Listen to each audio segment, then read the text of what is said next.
Hello po, mga kapatid kay Kristo. Magandang umaga po, magandang hapon, magandang gabi sa lahat. Ayon po sa unang sulat ni Juan, chapter 5, verse 4 to 5. Sapagkat pagtagumpayan na ng bawat anak ng Diyos ang sanlibutan at nagtatagumpay tayo sa pamamagitan ng pananampalataya.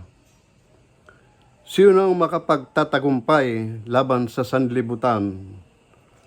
Ang sumasampalatayang si Jesus, ang anak ng Diyos. Diyan tayo tatagumpay kung nagsumasampalataya tayo kay Panginoong Jesus. Talakayin po natin ang bingo. Bingo. Sino bang mahilig sa bingo? Ako noong araw, mahilig ako sa bingo eh. Pero hindi naman pera-pera. O mga bagay-bagay, kasoy, kung ano man yun. Pero sa ngayon, wala na akong hilig sa sugal. Ayoko talaga ng sugal. Ito po, babasahin ko itong sinulat ko. Bingo! Ang sigaw kapag tumama, nanalo o nagtagumpay sa larong bingo. O buminggo ka, siyempre, tuwan-tuwa ka na. Tuwan-tuwa ka na noon. Nagtagumpay ka rin kapag tatanggap ka sa trabaho.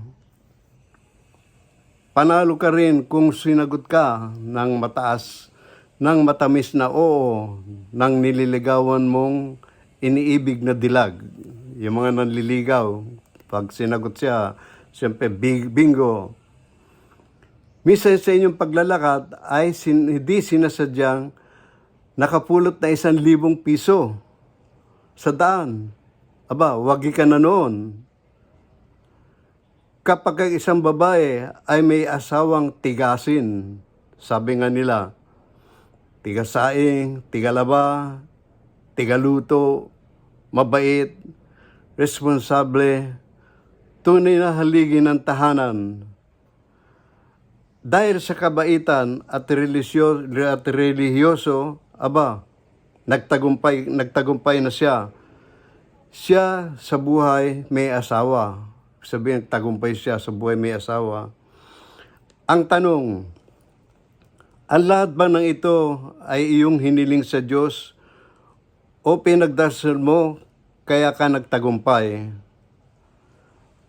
Pero naniniwala naman ako, nasa karamihan dito ay hiningi nila sa Diyos. Yung iba siguro ay tsamba lang. Kaya nakamit nila ang gusto nila dahil sa wala namang pananalig sa Diyos.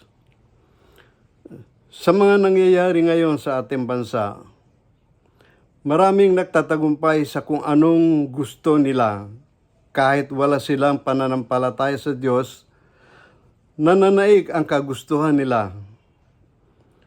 Humahalakhak sila sa tuwa. Pero lahat na napagtagumpayan nila ay di magtatagal. Ito'y maglalaho, babagsak, ito'y madadapa sa pagkakatayo. Dahil ito'y walang basbas ng Diyos. At di naniniwalang si Kristo'y anak ng Diyos. Kaya tayong mga nananalig sa Diyos, hindi mawawala ang tagumpay.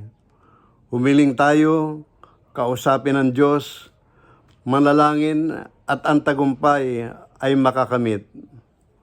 Unawain natin kung ito'y hindi natin agad-agad na matatanggap. Halimbawa, may dumating sa atin na biyaya na hindi naman ito hiniling. Kung inaakalang ito'y okay sa kagustuhan ng Diyos, ay tanggapin mo. Pero kung ito'y makakasama sa iyo o sa kapwa, ay huwag tanggapin. Darating ang araw ay sisigaw din tayo ng bingo dahil tayo ay nanalo. Amen. Yun lamang po ang ibig ko sabihin sa bingo. Tagumpay tayo dahil sa ating pananampalataya. Huwag lang tayo mawala ng pag-asa. Basta humiling na tayo, magdasal tayo, at tsak tayo magtatagumpay at papakinggan tayo ng Diyos. Huwag lang tayo mainip kung gaano katagal o hindi agad dumarating ang hinihiling natin. Basta makpakita lang tayo ng kabutihan sa ating kapwa, sa Diyos. Huwag tayo gumawa ng masama. I'm doon. Bibingo tayo. Bingo! Salamat po. Maraming salamat po. Bye-bye. God bless everybody.